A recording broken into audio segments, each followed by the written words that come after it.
Welcome to our channel. Today we how to set up InVideo for script to video post editing workflow detailed guide step by step clearly. To start, visit the InVideo website and log into your account. If you don't have an account, create one by following the prompts on the screen. Once logged in, navigate to the dashboard.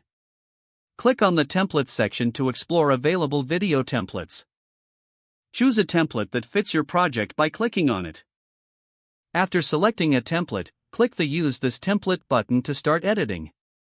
Now, you will be directed to the InVideo editor interface. At the left side, you will see various options for customizing your video. Start by selecting the text option to add your script content. Copy your script from your preferred text editor and paste it into the text box. Adjust the font size, style, and color to match your brand aesthetics. Next, explore the media section to find images or video clips relevant to your script. Drag and drop your chosen media into the timeline at the bottom of the screen. Align your visuals with the corresponding script text for a coherent flow. To enhance your video, consider adding background music from the audio library. Adjust the volume levels to ensure the audio complements your narration.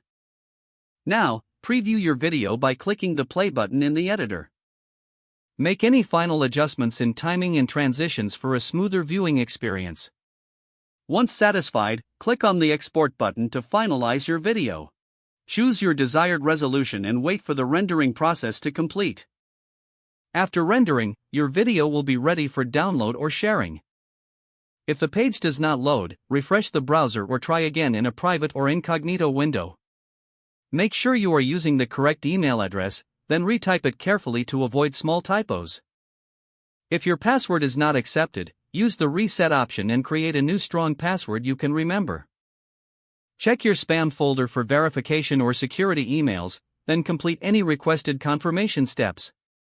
Enable two-factor authentication if available to improve account security and reduce unauthorized access risk. After signing in, review your profile details so your contact information and settings are accurate and current. If you see an error message, note it down and try again after restarting your device and internet connection. Don't forget to like this video and subscribe to our channel for more step-by-step tech guides.